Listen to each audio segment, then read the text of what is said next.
Is this a year that Nebraska finally lives up to the expectations? They meet that projected record from the preseason. Well, we'll see. This is what they've done the last 4 years, and this is, again, compared to our projection, our formula. In 2021, their projection was 6-6. They went 3-9. In 2022, 7-5 was the projection. They went 4-8. 23 projection was 7-5. They went 5-7. And then last season, projection was 6-6, and they did go 6-6. So the projection did get it right last season. But if you look at those records, what's interesting is the win increase each year. So 3-9 to 4-8 to 5-7. Finally get to a bowl game last year at 6-6. If that trend continues, then 7-5 will be the record. We'll see if that's the projection.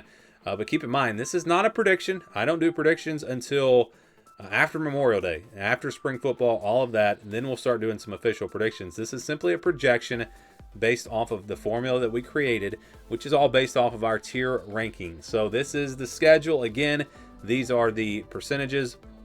If it's a 50-50 game, that'll be in the white.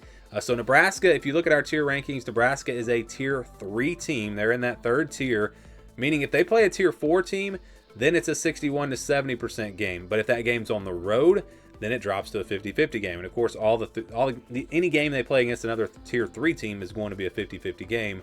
And that's kind of the way this works. Another way to look at it, again, this is not the way the formula is calculated, but you can kind of look at point spreads here. If it's a 40 to 60% game, spread's probably going to be 3, 4, 5 points. 61 to 70 is probably going to be about a touchdown. 6, 7, 8, 9 points.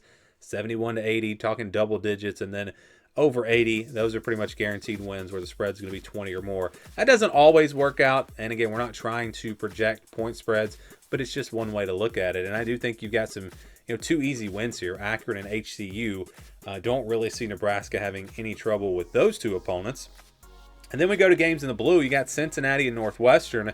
Nebraska, I do feel like, again, if we're looking at point spreads, they're going to be double-digit favorites in both of these games. Probably around 10 for that game against Cincinnati.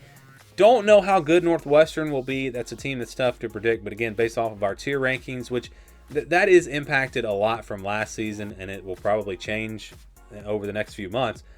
But I think Nebraska is going to be favored by about 10 in that game as well. So I think that works out pretty well. These are the games, if you're a Nebraska fan, you really want these 4. Like, if you don't win these 4, it's going to be a long season more than likely. All right, so how about the games in the purple? We've got Michigan State, Maryland. I do think Nebraska will be about a touchdown favorite in these games, so I think that works out pretty well. Michigan State at home off a bye week. You got Maryland on the road. Maryland was terrible last year. Maybe they bounce back this year. Maybe that's more of a 50-50 game. But again, based off of where these teams finished last season, I think that's a pretty fair spot to put that game. And then you will have games where Nebraska is a clear underdog, or you'll have one of those, and that's Penn State. That is the one game, if I'm a Nebraska fan, I'm thinking, we're not going to win this game. We're just not. So let's just count that as a loss. If we lose somewhere else on this schedule, go 10-2, that's great. Beating Penn State on the road, I think, is going to be just too much to ask. This is going to be a really good Penn State team, and that's a tough place to play. So that's the one game that where you can put that one clearly in the yellow. And as I look at this a little bit more, I think that game actually should have been in the orange because it is on the road. So yeah, put that game in the orange, yellow, wherever you want to put it. That one's going to be tough. So that's where you put the Penn State game. And again, that one should have been in the orange. As I look at this, that should have been in the orange. But still, either way, Nebraska definitely going to be a big underdog in that one. And then you've got really the rest of the schedule. It's like 50-50 games: Michigan, Minnesota, USC, UCLA, and Iowa. Now, they're a tier above UCLA, but because that game's on the road, that makes it a 50-50 game. And they're a tier below Michigan because that one's at home, though. That makes it a 50-50 game. USC, Minnesota, Iowa, those are all tier 3 teams. So these will be the games that really determine how the season goes for Nebraska. I expect these games to all be close. We've seen Nebraska struggle in close games over the past few years.